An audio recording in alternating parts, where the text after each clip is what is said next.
சொல்லுவாங்க. நான் சொல்லிட்டேன், உங்க குரல் உடஞ்சாலும் சரி, உங்க குரல் கிழிஞ்சாலும் சரி, நீங்க இருக்கிற வரைக்கும் என்ன பண்ணணும்? பாடிதான். அது உங்க ஊழியம். அதனால முடியாத சூழ்நிலை வரும்போது ஆண்டவர் அதை செய்ய மாட்டார். ஆண்டவருக்கு தெரியும் யாரையும் எப்படி பயன்படுத்தும். அதுதான் நினைச்சுக்கிட்டே இருக்கும்போது கடைசியில் அவங்களுக்கு கொஞ்சம் கஷ்டமாகி போச்சு. இல்லை, ஆனாலும் பணியாய் பொழிய செய்கிறவர் நம்முடைய ஆண்டவர். என்னது? ஆசீர்வாதத்தை ஆண்டவர் நமக்கு அப்படி பொழிகிறார். அருமையான ஒரு பாடல். அதை பாசனமா பாடும்போது நமக்கு ஒரு மகிழ்ச்சி. ஆகவே நம்ம தொடர்ந்து பாடணும். இதற்காக வந்து நீங்க அதிகமாக ஜெபித்துக் கொண்டிருக்கிறார். அந்த கேட்டுக்கொள்கிறேன். ஒரு காக்கா எல்லாருமே தெரியும். அது ஒரு புறா கூட்டத்தை பார்த்து பொறாமை கொண்டது. ஏன்னா காக்கா வந்து தன்னுடைய வயிற்று பிழைப்புக்காக அங்கங்க ஓடி, அங்கங்க கொத்தி, அங்கங்க திருடி அதை மனிதர்கள் கவுத்துவாங்க. அதெல்லாம் உங்களுக்கு தெரியும். அது காக்காக்கு யாரும் அதிகமாக உணவு கொடுப்பதில்லை. ஆனா ஒரு புறா கூட்டம் வந்தது. அதுக்கு அந்த புறாவை வளர்ப்பன் தினந்தோறும் நிறைய தானியங்களை போடுவான். அது பொறுமையா சாப்பிடும். இந்த காக்குக்கு ஒரு பொறாமை எனக்கு வந்துச்சு.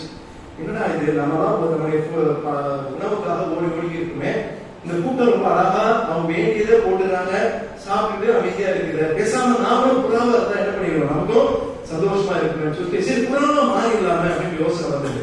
ஆனா புறாவா காக்கா மாற முடியுமா? புறா வந்து வெண்மை நிறம் உடையது, காக்கா கருப்பு நிறம் உடையது. என்ன பண்ணுச்சு, ஒரு மாவு இருக்கிற இடத்துல போயிட்டு அது என்ன பண்ணுச்சு, தன்னுடைய உடலை ஃபுல்லா வெள்ளையாக்கிடுச்சு. வெள்ளையாக்கிட்டு அந்த புறா கூட்டத்தோட பூந்துருச்சு. நல்லா ஃப்ரீயா சாப்பிட்டு இருக்குது. ரொம்ப சந்தோஷம். இப்போ ஓட வேண்டியது இல்லை, அந்த புறா கூட்டத்தோடு இருக்குது. ஆனா இந்த புறாவை வளைப்போது ஒரு சந்தேகம் வந்துச்சு. ஏன்னா தினமும் சில கொஞ்சம் உணவுகளை போடுவோம், அளவு இருக்குது. எப்பவுமே அந்த உணவு சாப்பிட்டு கொஞ்சம் மீதி இருக்கும். ஆனா கொஞ்ச நாளா உணவு பத்தல, நிறைய உணவு போட வேண்டியது. இவனுக்கு சந்தேகம் வந்துருச்சு. என்னடா இது, நிறைய சாப்பிடாத இப்ப சாப்பிடுறது ஒரு சந்தேகம் இருந்து கொண்டே இருந்தது. ஒரு நாள் எல்லாமே சாப்பிட்டு கொண்டிருந்தது, அந்த காக்காவும் சாப்பிட்டு கொண்டிருந்தது. திடீர்னு நல்ல மழை. நல்ல மழை பெஞ்ச உடனே புறாக்கள்லாம் அப்படியே தான் இருந்தது. ஆனா காக்காக்கு உடம்புல இருந்தது அந்த மாவு வெள்ளை கலர்ல இருந்தது. தண்ணி பட்ட உடனே கரைஞ்சு போச்சு. கரைஞ்ச போன உடனே வெள்ளையா இருக்கிற அந்த புறா கூட்டத்துல ஒன்னே ஒண்ணு எப்படி இருந்தது, கருப்பா இருந்தது. வளர்ப்பவன் புரிந்து கொண்டான், ஆஹா இதுதான் வேலைன்னு சொல்லி என்ன பண்ணா, விடுவானா இனிமேலு பெரிய கொம்பு எடுத்து அந்த காக்கா அடித்து துரத்தி விட்டான். நாட்கள் கடந்து இதுக்கு ரொம்ப கவலை. என்னன்னா கொஞ்ச நாளா ஃப்ரீயா சாப்பிட்டு இருந்தவன் இப்படி பிரச்சனை ஆயிடுச்சு. ஆனா போய் சாப்பிடணும்னு ஒரு ஆசை வந்துச்சு. ஒரு ஐடியா பண்ணுச்சு. என்ன பண்ணுச்சு, மறுபடியும் போய் இந்த வாட்டி மாவுல உள்ளத வெள்ளை பெயிண்ட்ல போய் விழுந்துச்சு. பெயிண்ட்ல விழுந்து நல்ல வெள்ளையாக்கி கொண்டு மீண்டும் அந்த புறா கூட்டத்துக்குள்ளே நுழைஞ்சிச்சு. மறுபடியும் நல்லா சாப்பிட ஆரம்பிச்சு. இந்த வளர்த்தவனுக்கு மீண்டும் ஒரு பிரச்சனை வந்துச்சு. இன்னும் மறுபடியும் உணவு அதிகமா தேவைப்படுது, என்ன ஆச்சு அப்படின்னு சொல்லி சரி போன வாட்டி மழை பெஞ்ச போது மாட்டிச்சு சொல்லி தண்ணியை என்ன பண்ணா, பயன்படுத்தி அடிக்க ஆரம்பித்தான். ஆனா இந்த ஒரு பெயிண்ட் அடிச்சதுனால அந்த காகத்தினுடைய உடம்புல இருந்து என்ன போகல, வெள்ளை கலர் போகல, கண்டுபிடிக்க முடியல. என்னடா இது அப்படி இல்லையா, புறாக்கள் தான் அதிகமா சாப்பிட ஆரம்பிச்சுதா அப்படின்னு யோசிக்க ஆரம்பிச்சாங்க. இன்னும் இன்னொரு சந்தேகம் வந்தது. ஒரு 2 நாள் போட்டான். ஒரு செத்து போன எலிய கையில கொண்டு வந்தான். கொண்டு வந்து என்ன பண்ணா, அதை சாப்பிட்டு கொண்டிருக்கும் போது தூக்கி நடுவில் வீசினான். அந்த எலி விழுந்த உடனே ஒடிச்சு பாருங்க புறாக்கள் தான், ஒரு புறாக்கள் கூட அங்க இல்ல, எல்லாம் பறந்து போச்சு. ஆனா ஒரே ஒரு வெள்ளை புறா மட்டும் அப்படியே நின்று சந்தோஷத்தோட அந்த எலி நோக்கி ஓடி வந்துச்சு. ஏன்னா வெளியே தான் அந்த புறா, உள்ளுக்குள்ள அது காக்கா. அதுக்கு செத்து போன எலியை பார்த்த விடுவா, என்ன பண்ணுச்சு, வந்து கொத்த ஆரம்பிச்சது. அந்த வழக்கு புரிந்து கொண்டான், ஆகா இதுதான் நம்ம ஏமாறு. மறுபடியும் விடுவானா, அடி கொம்பெடுத்து அடித்து விரட்ட ஆரம்பித்தான். யோசிச்சு பாருங்க, இன்னைக்கு நிறைய பேர் வெளியில நம்ம கிறிஸ்தவர்களாக இருக்கிறோம், ஆனா உள்ளுக்குள்ள இன்னும் அழுக்கானவர்களாக இருக்கிறோம். ஹல்லேலூயா. நாம் அப்படி இருக்கவே கூடாது. நாம் வெளியும் சரி உள்ளேயும் சரி நாம் கர்த்தருடைய பிள்ளைகளாக நாம் வாழ வேண்டும். நான் அடிக்கடி சொல்லுவேன், எனக்கு எப்பவுமே நேரம் கிடைக்கிறது. இன்னைக்கு நிறைய சாட்சி. ஆமா, இப்படி இன்னும் கொஞ்சம் சொல்லிதான் இன்னும் 2 பேர் சாட்சி சொல்லுவீங்க, நல்லதுதான். ஆனா சாட்சி ஒரு செய்தி மாதிரி தான் அது. நிறைய ஆண்டவர் செய்யும் நன்மைகளை கேட்கும்போது நம்ம ஆவிக்குரிய வாழ்க்கையில் இன்னும் நிரப்புவதற்கு உதவியாக இருக்கிறது. ஆனால் என்னுடைய நேரத்துக்குள்ளே என்னுடைய செய்தியை நான் முடிக்க ஆசைப்படுகிறேன். இந்த வார வாக்குத்தத்தம் வந்தவர்களுக்கு தெரியும். கலாத்தியர் 6ஆம் அதிகாரம் 7ஆம் வசனத்தினுடைய பின்பகுதி, மனுஷன் எதை விதைக்கிறானோ அதையே அறுப்பான். மனுஷன் எதை விதைக்கிறானோ அதையே அறுப்பான். ஒரு நிமிடம் கண்களை மூடி கர்த்தரை நோக்கி ஜெபித்து நாம் செய்திக்குள்ளே கடப்போம். நல்ல ஆண்டவரே, நாம் துதிக்கிறோம், ஸ்தோத்திரிக்கிறோம். தியானிக்கிறோம். சற்று நேரம் உடைய வார்த்தைகளை நாம் தியானிக்கும் போது இந்த வார்த்தை மூலமாக என்னோடு பேசும், எங்களோடு பேசும். இந்த நேரத்தை ஒவ்வொருவருக்கும் மோட்சமாக்கி தாரும். இயேசுவுல கேட்கிறோம் அன்புள்ள பிதாவே, ஆமென். ஹல்லேலூயா, ஹல்லேலூயா, ஹல்லேலூயா, ஹல்லேலூயா. கர்த்தருக்கு ஸ்தோத்திரம். தூங்குறவங்க எந்திரிக்கிறதுக்காக தட்டிக்கு வேற ஒண்ணும் இல்லை. ஆமா, சில பேர் இன்னும் தூங்குறாங்க. எனக்கு பிடிக்காத ஒண்ணு ஆலயத்துல தூங்குது. நான் அதை நீங்க கோச்சிக்கிட்டாலும் பரவாயில்ல. ஆலயத்துல பலவீனமா இருந்தாலும் கூட தூங்கக்கூடாது. ஆனால் சில நேரத்தில் முடியாது. ஏன்னா வயதானவர்களுக்கு ராத்திரியில் தூக்கம் வராது. காலையில் நீங்க ஆலயத்துல வந்து அதுவும் பாஸ்டர் பிரசங்கம் பண்ணா இன்னும் நல்ல தூக்கம் தான் வரும். இந்த சூழ்நிலையில எப்படி தூங்காம ஒரு கஷ்டம் தான். ஆனாலும் தூங்கக்கூடாது. ஒரு மனசுல ஒரு வைராக்கியம் இருக்கணும். நான் ஆலயத்துல வந்து 2 மணி நேரம் இருப்பேன் அப்படின்னு ஒரு ஒரு உறுதியோடு வந்தீங்கன்னா உங்களுக்கு தூக்கம் வர. தூக்கத்தை யார் கொடுக்குறா தெரியுமா? பிசாசு தான் கொடுக்குறோம். ஏன்னா ஆராதிக்க விட மாட்டாங்க. அந்த தலைகளை தான் கொண்டு வராங்க. எந்த சூழ்நிலையிலும் நாம் என்ன பண்ணக்கூடாது? தூங்க. அது ஆலயத்தில் அந்த நேரத்தில் தூங்க. ஆலயத்திலே நாம் தூங்கக்கூடாது. சரி, வாக்குத்தத்தம் நம்முடைய போதகர் அவர்கள் 1ஆம் தேதி நமக்கு கொடுத்த வாக்குத்தத்தம், நீ எதை விதைக்கிறாயோ அதையே அறுப்பாய் என்று சொல்லி 3 விதமான ஆசீர்வாதங்களை அவர் 1ஆம் தேதி கொடுத்தார்கள். இவ்வளவு பேர் நீங்க 1ஆம் தேதி வரவில்லை. ஒரு சிலர் வந்தவர்களுக்கு தெரியும், வராதவர்களுக்கு தலைமை போதகர் கொடுத்த வாக்குத்தத்தத்தையும் அந்த ஆசீர்வாதங்களையும் உங்களுக்கு சொல்லிவிட்டு நான் என்னுடைய செய்திக்குள்ளே கடந்து போக ஆசைப்படுகின்றேன். கர்த்தர் நம்மை அருளை தருவதாக வாக்கு கொடுக்கிறார். இந்த மாதம் ஒரு அருளை மாதம். ஏனென்றால் நீ எதை விதைக்கிறாயோ அதை அறுப்பாய். ஒரு சில காரியங்களை நீ விதைக்கும் போது அதற்கான ஒரு அருளையை கர்த்தர் இந்த மாதத்தில் நமக்கு தருவதாக வாக்கு கொடுக்கிறார். முதலாவது, செய்கிற வேலையிலே ஒரு அறுவடை உண்டு. உன் கரத்தினாலே நீ என்ன வேலை செய்கிறாயோ அது ஒரு ஆசீர்வாதம், அது ஒரு அறுவடை, அது ஒரு விளைச்சல் ஆண்டவர் தருவதாக வாக்கு கொடுக்கிறார். ஈசாக்கை கர்த்தர் அப்படித்தான் ஆசீர்வதித்தார். இரண்டாவதாக, நீங்க ஜெபிப்பதிலே உங்களுக்கு ஒரு அறுவடை காத்திருக்கிறது. நீங்க நிறைய காரியங்களுக்காக ஜெபித்திருக்கீங்க. ஒரு இதுவரை நடக்காம இருந்திருக்கலாம், அநேக நடந்திருக்கலாம். கர்த்தர் சொல்கிறார், நீ எதை விதைக்கிறாயோ அதை அறுப்பாய். நீ ஜெபிக்கும் போது அதற்கான அறுவடையை கர்த்தர் உங்களுக்கு நிச்சயமாக தருவார். அண்ணா ஜெபித்தாள், அதற்கான அறுவடையை ஆண்டவர் கொடுத்தார் என்று சொல்ல வைத்து வாசிக்கிறோம். மூன்றாவதாக, கொடுப்பதிலே அறுவடை. நீங்கள் கொடுக்கும் போது அதுல அறுவடை உங்களுக்கு உண்டு. நீங்க 1 கொடுத்தீங்கன்னா கர்த்தர் என்ன தருவார்? 10 கொடுப்பார், 100 கொடுப்பார். கொடுக்கும் போது அறுவடை உண்டு. என மக்களுடைய சபை மக்கள் உற்சாகமாய் கொடுத்தார்கள். கர்த்தர் அவர்களுக்கு அறுவடையை தந்தார், செழிப்பை தந்தார், ஆசீர்வாதங்களை தந்தார். உபத்திரவத்தை அவர்கள் கொடுத்தார்கள், கர்த்தர் உயர்த்தினார். அப்போ உங்களுக்கு எதை நீங்க விதைக்கிறீர்களோ அதையே நீங்கள் அறுக்க போகிறீர்கள். அப்போ ஒரு பணமொழி உண்டு வேதத்துல, பொதுவாக நம்ம சொல்லுவாங்க, திணை விதைத்தவன் திணை அறுப்பான். அப்ப நீங்க உங்களுடைய வேலையிலும் சரி, உங்களுடைய ஜெபத்திலும் சரி, நீங்கள் கொடுப்பதிலும் சரி, நீங்க விதைக்கும் போது அந்த விதைக்கான பலனை கர்த்தர் உங்களுக்கு அறுவடையாக தருவார். அடுத்தது, வினை விதைத்தவன். இன்னைக்கு நான் உங்களோடு பேசக்கூடிய தலைப்பு, வினை விதைத்தவர்கள் வினை அறுப்பார். யாரெல்லாம் நீங்க வினை விதைக்கிறீர்களோ அதைதான் நீங்க கண்டிப்பா அனுப்பி.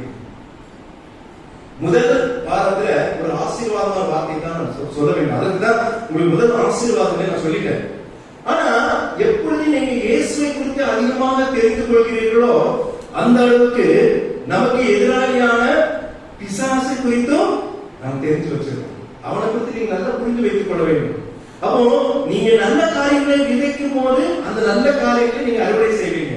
அதே நேரத்துல கெட்ட காரியங்களை நீங்க விதைக்கும் போது அந்த கெட்ட காரியங்கள் உங்களுக்கே திரும்பி வரும். நீதிமொழிகள் 26ஆம் அதிகாரம் 27ஆம் வசனம் உங்களுக்கு தெரிந்த வசனம். படுகுழியை வெட்டுகிறவன் தானே என்ன பண்ணுவான்? அதில் விழுவான். நீங்க குழி வெட்டினீங்கன்னா அந்த குழியை யார் விடுவீங்க? நீங்க நினைக்கிறீங்க குழி வெட்டிட்டோம், நாம யாருக்கு பாதகமாக நினைச்சு நீங்க அந்த குழி வெட்டீங்களோ அந்த குழியில அவங்க விட மாட்டாங்க. ஏன் தெரியுமா? வினை விதைத்தவன் வினையாக இருப்பான். அப்படிதான் வேதம் சொல்கிறது.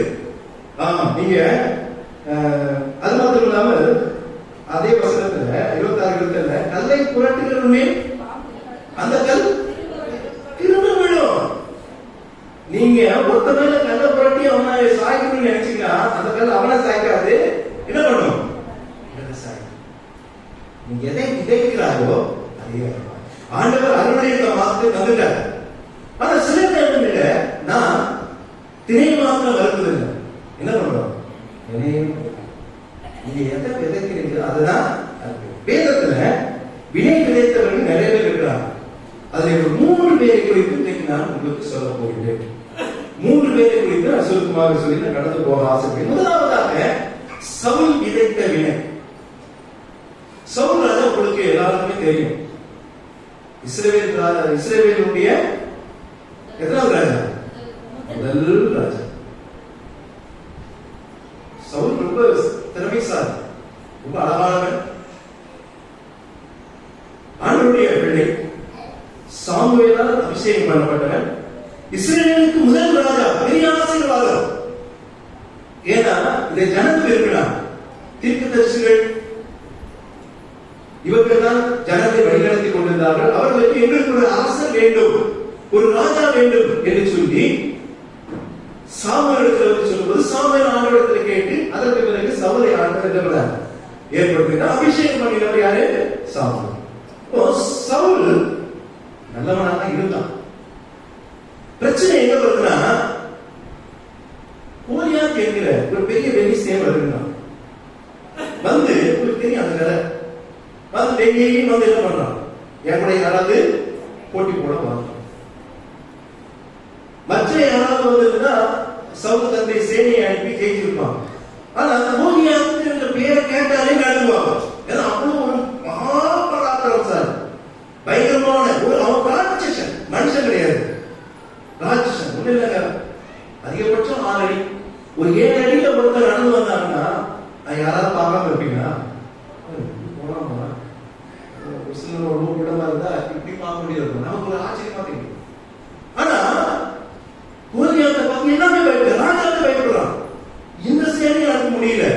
அப்போ தாவீது நான் போகின்றேன் என்று சொல்லி வர ஒரு வாலிபர், ஒரு ஆடு வைத்துக் கொள்ளுகிறார். அந்த நேரத்துல தாவீது அனுப்புறான், போகிறான். ஆண்டவருடைய கிருபையினாலே, ஆண்டவராலே ஒரு பெரிய வெற்றி. சண்டைதான் போடலங்க, ஒரே ஒரு கல்லை எடுத்து என்ன பண்றான்? அழகா போய் வச்சு அடிக்கிறான். நெத்தி போட்டுல படுது. கோலியாத் அப்படியே எடுத்து சாய்ந்து செத்து போகிறான். இதை பார்த்த உடனே, ஒரு பெரிய வெற்றியை பார்த்த உடனே சவுலுக்கு தாவீதுக்கு மேல ஒரு அன்பு வந்துச்சு. சரி, தாவீதை பெரிய ஆள் ஆகணும்னு சொல்லி தன்னுடைய ஆண்மனைக்கு போட்டி வந்து போனான். அந்த எண்ணம் வரும்போது பொதுவாகவே பிரச்சனை எங்க வரும் தெரியுமா? யாரால வரும்? இதை சொன்னா நான் உள்ளவன். எந்த ஒரு இடத்துல பிரச்சனை யாரால வரும்? சொல்றது பயப்படான்னு பாருங்க. ஏன்னா இவங்க பிரச்சனையே பண்ண மாட்டாங்க. இந்த சைடு சொல்லுங்க, தைரியமா சொல்லுங்க. இங்க பிரச்சனை வந்துச்சு, பெண்களால் பிரச்சனை வந்துச்சு. இந்த சவுல் நல்லா தாவீது ஒரு அன்பு வச்சிருந்தான். அவன் வெற்றியோடு வரும்போது ரொம்ப இருந்தா பிரச்சனை கிடையாது. என்ன சொல்றாங்க தெரியுமா? சவுல் பண்றது 1000, தாவீது பண்றது கம்முனி. யாரா கேட்டாங்க? அது அந்த பாடி, அது பாட்டா பாடுறாங்க. யாரு? பெண்கள் தான் செய்யும். அவங்க மகிழ்ச்சியோட தான் பாடுறாங்க. ஏன்னா கோலியாத்தை யாரும் ஜெயிக்க முடியல. இவன் வெற்றியோடு வரும்போது கோலியாத்துக்கு 16 பேர் தான் கணக்கு தான், கரெக்ட் தான், தப்பு கிடையாது. நீங்க வேதத்துல பாருங்க, பசங்க எல்லாம் சொல்ல நேரம் ஆகும். அது வரைக்கும் தாவீதை நேசித்தான், ரொம்ப ஆசையோடு இருந்தான். ஆனா இந்த வார்த்தையை கேட்ட உடனே சவுல் ராஜா பிள்ளைங்க வந்துருச்சு. தாவீது மேல ஒரு பொறாமை வந்துச்சு. இந்த பொறாமைக்கு காரணம் தாவீதோ மற்றவர்கள் இல்ல, பெண்கள். நான் பெண்களை குறை சொல்லுது. அந்த பிரச்சனையெல்லாம் வந்தாதான் சவுலுக்கு அப்புறம் யார் ராஜாவா முடியும்? இதெல்லாம் ஆண்டவர் சில நேரத்தில் அனுமதிக்கிறார், அவ்வளவுதான். ஆனா இது பாருங்க, இந்த சவுல் தாவீதுக்கு விரோதமாக ஒரு வேலை விதைக்கிறார். வாசிங்க 1 சாமுவேல் 18ஆம் அதிகாரம் 25ஆம் வசனத்தை யாராவது வாசிங்க. 1 சாமுவேல் 18ஆம் அதிகாரம் 25 25ஆம் வசனம். அப்பொழுது சவுல் ராஜா பரிசுத்தை விரும்பாமல் பெலிஸ்தரின் 100 நுனித்தோள்களினால் ராஜாவின் சத்துருக்கள் இடத்தில் பழிவாங்க விருப்பமாய் இருக்கிறார் என்று தாவீதுக்கு சொல்லுங்கள் என்றார். அந்த கவனியம் வார்த்தை கவனிங்க. தாவீது சவுலுடைய சவுல் பாருங்க, தாவீதை பெலிஸ்தரின் கையினால் விழ பண்ணுவதே அவருடைய எண்ணமாய் இருந்தது. அவ்வளவுதான். விட விதைக்கிறான். என்ன அவருடைய ஆசை தெரியுமா? இந்த தாவீதை என்ன பண்ணணும்? பெலிஸ்தன் கையினாலே என்ன பண்ணணும்? கொண்டு போகணும். அப்படி என்ன தாவீதுக்கு அவசியம் இல்ல. சவுல் ஏன் இந்த ஒரு வினையை விதைக்கிறான்? அவனுக்குள்ளே பொறாமை வந்துருச்சு. இந்த சவுல் இந்த தாவீது நம்மை காட்டிலும் பெரியவனா ஆயிடுவானா, ஜனங்கள் நம்மை காட்டிலும் அவனை புகழ்வாங்களா, ஒரு பொறாமை வந்த உடனே அதோட அவன் என்ன நினைக்கிறான், எப்படியாவது தாவீதை கொன்றுவிட வேண்டும், அதுவும் ஒரு பெலிஸ்தர் கையிலாக கொன்றுவிடணும் ஒரு எண்ணத்தோடு அவன் இருக்கிறான். நீங்க பாத்தீங்கன்னா நீ நிறைய இடத்துல தாவீத சவுல் என்ன பண்றான்? அதுக்குதான் நான் முதலே பட்டயத்தை போட்டேன், 3 காரியங்கள் போட்டாங்க. நிறைய நேரத்துல கத்தி எடுத்து வீசி தாவீதை அவன் என்ன பண்றான்? கொன்ன பார்க்கலாம், முடியல. அப்ப அவனுக்கு எண்ணம் வருது, இவன் பெலிஸ்தர் மூலமாக தான் தாவீதை என்ன பண்ணணும், கொண்டு போட வேண்டும் ஒரு வினை விதைச்சான். அவன் எந்த வினை விதைத்தானோ அந்த வினையை தான் அவன் அறுத்தான். நீங்க வேதத்துல வாசிங்க, 1 சாமுவேல் நடந்தது என்ன? 1 சாமுவேல் 31ஆம் அதிகாரம் 2ஆம் வசனத்தை வாசிங்க. பெலிஸ்தர் சவுலையும் அவன் குமாரனையும் நெருங்கி தொடர்ந்து யோனத்தானையும் பார்த்தீங்களா? வினை விதைத்தவன் வினையை அறுப்பான். எந்த தாவீதை ஒரு பெலிஸ்தியன் கையினாலே கொண்டு போட வேண்டும் ஒரு வினை விதைத்தானோ, இங்க நடந்தது என்ன? பெலிஸ்தர்கள் வந்து தாவீதை கொல்லல, யார கொண்டாங்க? சவுலையும் அவனுடைய குமாரனையும் அவனுடைய சேர்ந்தவர்களையும் வெட்டி போட்டார்கள். பெலிஸ்தருடைய பட்டயத்தினால வெட்டி போட்டார்கள். அமெரிக்கன் கையினால் தான் சவுல் கடைசியாக இறந்து போனான். ஆனா இந்த இடத்துல நீங்க அந்த இறப்புக்கு காரணம் யாரு? பெலிஸ்தர். நீ எதை விதைக்கிறாயோ அதையே உன்னுடைய கரங்களினாலே விதைக்கின்ற நல்ல காரியங்களுக்கு ஆண்டவர் அறுவடையை தருவார். உங்களுடைய கண்ணீரினாலே நீங்க ஜெபிக்கின்ற எல்லா காரியங்களுக்கும் ஆண்டவர் அறுவடையை தருவார். நீங்க உற்சாகத்தோடு ஆண்டவருக்கு கொடுப்பதிலே நீங்கள் அறுவடையை நிச்சயமாக நீங்கள் பெற்றுக் கொள்வீர்கள். அதே நேரத்தில் வினை விதைத்தீர்களானால், மற்றவருக்கு விரோதமாக காரியங்களை செயல்படுத்த விரும்பினீர்களானால் அதிலே நீங்கள் விழுவீர்கள். படுகுழியை வெட்டுகிறவன் படுகுழியிலே விழுவான். சவுல் ஒரு வினையை விதைக்கிறான், தாவீது கடைசியில சவுலுக்கு இருந்த நல்ல ஆவி போயிடுச்சு. அவருக்குள்ளே அசுத்தா பிசாசு நுழைந்தான் என்கிற வாசம். யாருக்கும் நம்ம தீவினை செய்யவே கூடாது. யாருக்கும் விரோதமாக நம்ம எழுப்பவே கூடாது. யாருக்கும் விரோதமாக நாம் எந்த ஒரு பொல்லாத காரியத்தையும் செய்யவே கூடாது. அது நமக்கே தெரியும். அதான் ஆண்டுடைய பிள்ளைகளுக்கு ஆண்டு நிச்சயமாக திருப்பி வரணும். நாம் கத்துடைய பிள்ளைகள், நாம் வித்தியாசமானவர். நம்முடைய வாழ்க்கையிலே நாம் நல்ல காரியங்களையே தான் கிடைக்கும். அப்பொழுதுதான் அறுவடை. நீங்கள் தீமையை விதைத்தீர்களானால் கண்டிப்பாக அது காரியம் பலனை கர்த்தர் இந்த நாளிலே கர்த்தர் கிருபை உள்ளவர் தான், இரக்கம் உள்ளவர் தான். ஆனால் யாருக்கும் விரோதமாக செயல்படும். சவுல் ஆண்டவருடைய பிள்ளை, தாவீதுக்கு விரோதமாக ஒரு வினையை விதைத்தான். கர்த்தர் அந்த வினையிலே சவுலை விளக்க முடிவு பரிதாபமாக உயிர் போய் கொண்டிருக்கு. ஒரு அமெரிக்கா விடக்கூடாது ஆண்டவர் சொன்னார் சவுல். ஆனா அவன் என்ன பண்ணான்? விட்டு வச்சான். அந்த அமெரிக்கையிலே வந்து அவன் கடைசியில ஆனா சும்மா செத்த பாம்பா அடிக்கிறது உயிர் போயிடுச்சு. அவன் கடைசியா வேணா என்னால தாங்க முடியல, என் பொண்ணு போட்டு போனோடனே ஒரு கத்தி எடுத்து ஒரு சொல்லிட்டு அவன் போயிட்டான். பொண்ணு பெலிஸ், வெட்டினது பெலிஸ். அவனை மாத்திரம் இல்லை, அவனுடைய குடும்பத்தையே வெட்டி சாய்த்தார். ஒரு மனிதனுக்கு விரோதமாக வினை செய்ய நினைத்தான் சவுல். கர்த்தர் குடும்பத்தையே சாய்த்தார். ரொம்ப ஜாக்கிரதையாக இருக்கணும். கடினமான ஒரு சூழ்நிலை. மற்றவர்களுக்கு எந்த ஒரு துரோகமும் நாம் செய்யக்கூடாது. அதை குறித்து நாம் சாப்பிடுவோம். சரி, முதல் காரியம் சவுல் விதைத்த வினை. ஆனா அந்த வினையிலே அவன் வீழ்ந்து மாண்டு போனான். இரண்டாவதாக ஒரு மனிதன் ஆமான் என்கிற ஒரு மனிதன். ஆமான் விதைத்த வினை. உங்களுக்கு இந்த சம்பவம் தெரியும், எஸ்தர் புஸ்தகத்திலே வருகிறது. மொர்தெகாய் என்கிற ஒரு மனிதனுக்கு உலகமாக ஆமான் ஒரு வினை விதைக்கின்றான். இந்த சம்பவம் உங்களுக்கு எல்லாருக்குமே தெரியும். எல்லாரும் ராஜாவை வணங்க வேண்டும், அகாஸ்வேர் ராஜா. ஆனா மொர்தெகாய் மட்டும் என்ன பண்ணல, ராஜாவோட வணங்க தேவையில்லையே அப்படின்னு போனான். ஆமானுக்கு மொர்தெகாய் பிடிக்கல. ஏன்னா அந்த மொர்தெகாயுடைய வளர்ப்பு மகனாகிய எஸ்தர் அங்க என்ன ஆயிட்டா, ராஜாக்கே ஆயிட்டா, ராணியா ஆயிட்டா. அதனால இந்த ஆமானுக்கு அங்க போறாங்க. எப்படியாவது மொர்தெகாயை என்ன பண்ணிடணும், ஏன்னா மொர்தெகாய் மூலமா தான் எஸ்தர் அங்க பெரியாளாக, ஏன்னா அவன் அப்படி கத்திட்டு வைத்திருக்கிறான். பிள்ளைகளுடைய வளர்ப்பு பெற்றோருக்கு ரொம்ப அவசியம். நீங்க அதை மறந்து விடக்கூடாது. எஸ்தருடைய வளர்ப்பு காரணம் மொர்தெகாய் என்ன கற்பித்தானோ அதுபடி எஸ்தர் செயல்பட்டான். ஒரு சூழ்நிலையில ராணியாக மாறுகிறான்.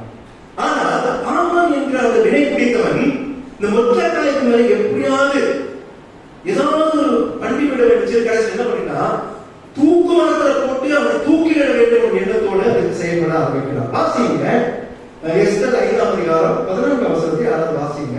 அப்பொழுது அவன் மனைவியாக சிரேஷும் அவனுடைய சிநேகிதர் எல்லாரும் அவனை பார்த்து 50 முழ உயரமான ஒரு தூக்கு மரம் செய்யப்பட வேண்டும், அதிலே மொர்தெகாயை தூக்கி போடும்படி நாளைய தினம் நீ ராஜாவுக்கு சொல்ல வேண்டும். பின்பு சந்தோஷமாய் ராஜாவுடனே கூட விருந்துக்கு போகலாம் என்றார்கள். இந்த காரியம் ஆமானுக்கு நன்றாய் கண்டதினால் தூக்கு மரத்தை செய்திருந்தான். ஜாலியேத்த முடின்னு சொல்லுவாங்க, தெரியுமா உங்களுக்கு? ஆமா, புருஷனுக்கேத்த கொண்டாடி. புருஷனானவன் சொல்றான், இந்த மேல மொர்தெகாய் மேல எப்படியாவது கோபம் வருது, ராஜா வந்து நல்ல ஒரு விருந்துக்கு அழைக்கிறாரு, நான் போகணும். இவன் போறது பிரச்சனை இல்லை, மஞ்சள் வரது பிரச்சனை இல்லை. அங்க யார் வரா, மொர்தெகாய் வரா. இது அவனுக்கு பிடிக்கல. உடனே மனைவி சொல்றான். அவன் என்ன சொல்லிருக்கணும், உன்னை கூப்பிட்டுருக்காருல்ல நீ போ, யாருக்கிட்ட உனக்கு என்ன, நீ போயிட்டு விருந்துல கலந்துட்டு வான்னு சொல்லிருக்கணும். ஆனா அவன் மனைவி என்ன சொல்றா, தூக்கு மரம் செய்வதற்கு ஐடியா கொடுத்துட்டே அவன். இந்த மொர்தெகாய்க்காக தூக்கு போட முடியாத ஒரு தூக்கு மரத்தை அவன் செஞ்சுட்டான். நீ வீட்டுல போய் இந்த சம்பவத்தை படிச்சு பாருங்க. கர்த்தர் சூழ்நிலைகளை எப்படி மாற்றா தெரியுங்களா? எந்த தூக்கு மரத்தை மொர்தெகாய்க்காக இந்த ஆமான் செய்தானோ அதே தூக்கு மரத்துல யார் தூக்கணும், ஆமான் தான் தூக்கணும். மொர்தெகாய் தூக்கல. வாசிங்க எஸ்தர் 8ஆம் அதிகாரம் 7ஆம் வசனத்தை வாசிங்க. எஸ்தர் 8ஆம் அதிகாரம். ராஜா ராஜாத்தி ஆகிய எஸ்தரையும் யூதனாகிய மொர்தெகாயும் நோக்கி, இதோ ஆமானின் வீட்டை எஸ்தருக்கு கொடுத்தேன், அவன் யூதர் மேல் கையை போட எத்தனித்தபடியினால் அவனை மரத்திலே தூக்கி போட்டார்கள். போதும். பாத்தீங்களா, எதற்காக அவன் செய்தான், இந்த மொர்தெகாயை எப்படியாவது தூக்கில விட வேண்டும் ஆமான் செயல்பட்டான். ஆனா கடைசியில சூழ்நிலை என்ன ஆச்சு, மாறி போச்சு. வினை விதைத்தான், அந்த வினையை ஆமானே அழைத்தான்.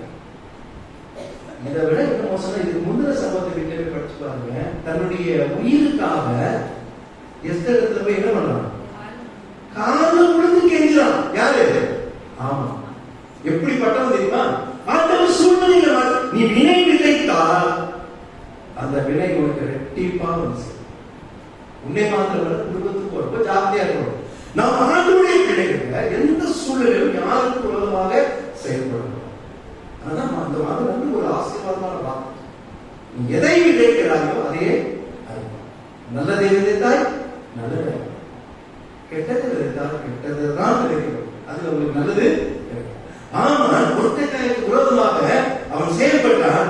கடைசியில பிராணனுக்காக எஸ்தருடைய காதுல எஸ்தர் சொன்னா ராஜா கேட்பான்னு அங்க போக ஆரம்பிச்சு.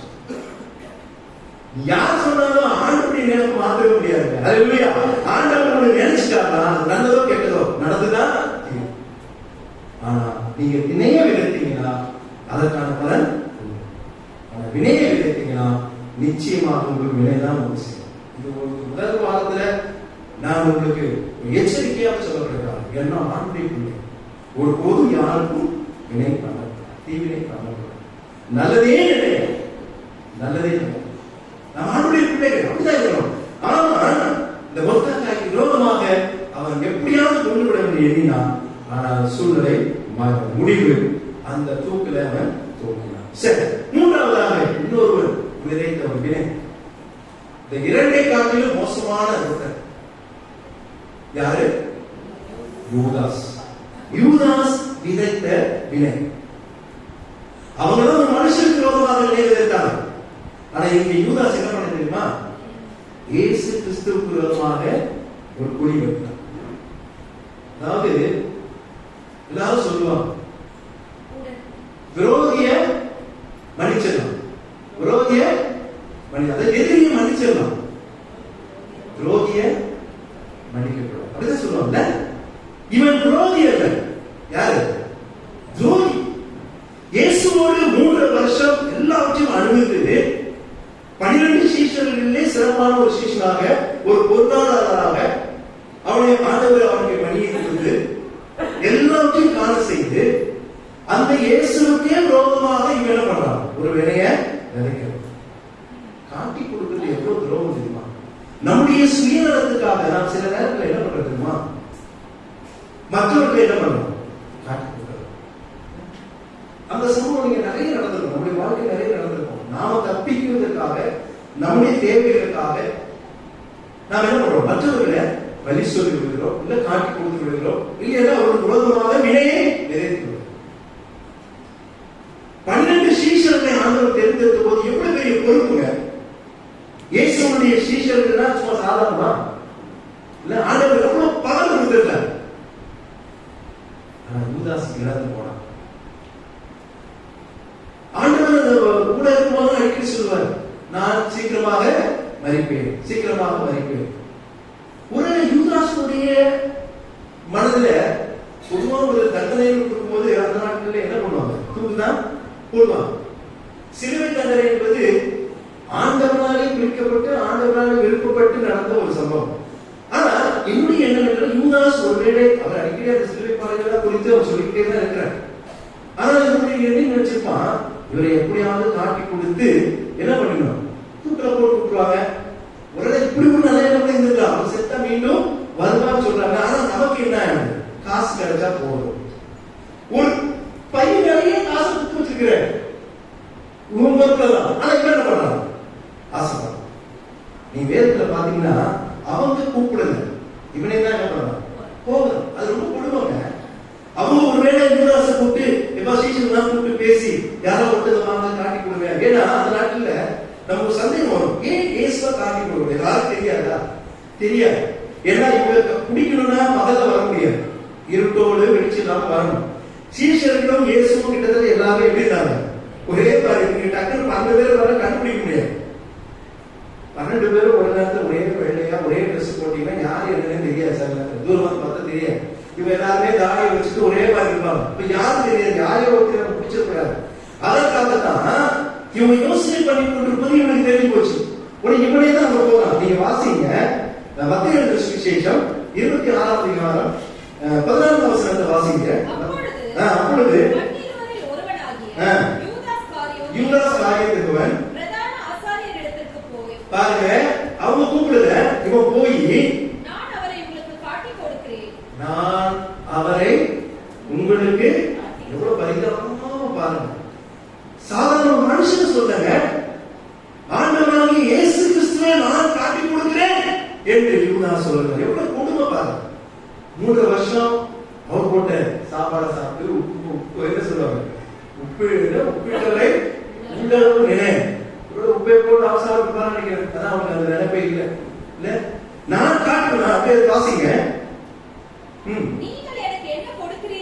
நீங்கள் எனக்கு நான் காட்டி கொடுக்கிறேன், எல்லாமே உன்னுடைய. நீ ஆண்டவருடைய சீஷர்ங்க. ஆண்டவர் சொன்னா இந்த பூமியும் நிறையும் என்னுடையது. அப்போ அவருடைய சீஷர்களுக்கு தான் எல்லாமே. ஆனா என்ன சொல்றான்? நீங்க எனக்கு என்ன தரீங்க?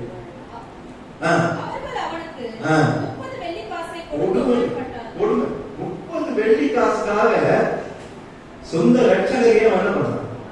பெரிய வினை, துரோகி. ஆனால்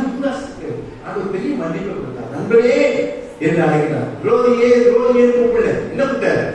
நண்பனே, சிநேகிதனே, ஃப்ரெண்ட்ன்ற. எவ்வளவு வாய்ப்புகள் கொடுத்தார், நிறைய நேரத்தில் வாய்ப்புகள் கொடுத்தார். எல்லாவற்றையும் அவனை பண்ணான், தட்டிக்க. கடைசியில் என்ன அவன் நினைச்சானோ அது அவன் வாழ்க்கையில நடந்துச்சு. அவன் நினைச்சது இருந்தது, அவன் நினைச்சது இயேசுவை காட்டி அது நடந்துச்சு, காட்டி கொடுத்தான். முத்தத்தினால அவனுக்கு அப்பவும் சொல்றாரு, வா யுதாசே, முத்தத்தினால் காட்டி கொடுக்க வந்திருக்கிறாயா, அம்மாத்திற்கு ஓடுவத ஓட முத்தம் கொடுக்கிறான். பிடித்தார். நடந்தது என்ன தெரியுமா? அந்த காசை வாங்கின காசை என்ன பண்ண, அவங்கள்ட்ட போய் தூக்கி எரிந்து கொண்டு என்ன பண்ண, அவன் எந்த ஒரு தூக்கில ஆண்டவரை போடுவார்கள் அவன் நினைத்திருந்தானோ அந்த தூக்கிலேயே அவனே தொங்கிக் கொண்டான். எதை மனிதன் விதைக்கிறானோ அதே அறுப்பான். வாசிங்க, முடிவு யூதாஸ் 4 கோடி சேர்த்தான். மத்திய சுவிசேஷம் 27ஆம் அதிகாரம் 5ஆம் வசனத்தை வாசிங்க. அப்பொழுது அந்த வெள்ளி காசை தேவாலயத்திலே எரிந்துவிட்டு புறப்பட்டு போய் 4 கொண்டு சேர்த்தார். எப்படி இருக்க வேண்டும்? தோமாவை எடுத்துக்கங்க, பேதுருவை எடுத்துக்கங்க, யோவானை எடுத்துக்கங்க, அவருடைய சீஷர்களை எடுத்துக்கங்க. எப்படிலாம் உலகம் முழுவதும் போய் ஆண்டவருடைய சுவிசேஷத்தை சொல்லி இரத்த சாட்சியா நடத்தி இன்றைக்கும் அவரை குறித்து நாம் பேசிக் கொண்டிருக்கிறோம். எவ்வளவு பேர் ஆண்டவர்களை கொண்டு வந்தாங்க, எவ்வளவு ஒரு அருமையான வாழ்க்கை. ஆனால் யூதாசோ 4 கொண்டு சேர்த்தார். அது கூட இல்லைங்க, அவருக்கு கொடுக்கணும். அப்போஸ்தலர் 1ஆம் அதிகாரம் 18ஆம் வசனத்தை வாசிங்க. அவர்கள் வெறும் 4 கொண்டு சேர்த்து அவருடைய மரணமே பயங்கரமாக இருந்தது. வாசிங்க, அப்போஸ்தலர் 1:18. வெறும் 30 வெள்ளி காசு, அநீதித்தின் கூலிங்க. 30 வெள்ளி காசுக்காக ஆண்டவரை காட்டி கொடுத்த என்ன நடக்குது? வாசிங்க. சம்பாதிக்கு தலைகளாக விழுந்தான். அவன் வயிறு, யூதாசுடைய வயிறு வெடித்தது, உடல் சரிந்தது. வெறும் தூக்குல தூங்கினா எப்படி இல்ல, யோசிச்சு பாருங்க. மரணம், பயங்கரமான மரணம். யூதாஸ் யாருக்கு விரோதமாக இந்த முதல் வாரத்தில் இந்த அருமையான நாளிலே கர்த்தர் அழைத்து வந்திருக்கிறார். நீ எதை விதைக்கிறாயோ அதே கர்த்தர் ஒரு பெரிய ஆசீர்வாதத்துக்கு வைத்திருக்கிறார். நீ கைவிட்டு செய்வது அறுவடை, நீ ஜெபிப்பதிலே அறுவடை, குடும்பத்திலே அனுபவமாக அறுவடை. அதே நேரத்தில் வினை விதைத்தீங்கன்னா அந்த வினைக்கான பலனையும் நீங்க அறிவி. அதற்கு 3 உதாரணம். சவுல், ஆமா, யூதாஸ். அந்த லிஸ்ட்ல நம்ம இருக்கிறோம். நாம் விதை விதைக்க போகிறோம். இந்த வாரம் சிறப்பான இந்த வருடத்தை முடிக்க போகிறோம். இன்னும் கொஞ்ச நாள் புதிய வருடத்தை துவங்க போகிறோம். பயங்கரமா மீண்டும் ஒரு பிரச்சனை நமக்கு வருது. கொரோனா பிரச்சனை ஒளியும் மறுபடியும் வந்துகிட்டே இருக்கு. ஒரு நாளும் முடியாது. ஆனா ஒருவர் நினைச்சா எல்லாத்தையும் மாற்றி போடுவோம். அல்லேலூயா. நம்முடைய நம்பிக்கை ஒரு நாள் மாறும், ஆண்டவர் மாற்றி போடுவோம். ஆனா நம்முடைய வாழ்க்கை இந்த முதல் நாளிலே, முதல் வாரத்தில் ஆண்டவரத்தில் நாம் கேட்போம், ஆண்டவரே, நாம் யாருக்கும் ஒரு வினை செய்யக்கூடாது, எந்த ஒரு தீமையான காரியத்தை நாம் செய்யப்பட்டிருக்கிறார் என்று அது எங்களுக்கு வரும் என்று உணர்த்திருக்கிறேன். நான் நல்ல காரியங்களை செய்து இந்த வாரத்தை அநேக காரியங்கள் மூலமாக அருமையாக, ஆசீர்வாதமாக, நன்மையாக, கிருபையாக பல காரியங்களை பெற்றுக்கொள்ள எங்களுக்கு உதவி செய்யும் என்று சொல்லி உண்மையாக ஆண்டவருக்கு இருக்கும்போது கர்த்தர் நமக்கு பெரிய காரியம் செய்யும். கர்த்தர் அந்த விதமாக அந்த உதவிகளை நமக்கு செய்து நம்மை ஆசீர்வதிப்பாராக. ஆமென்.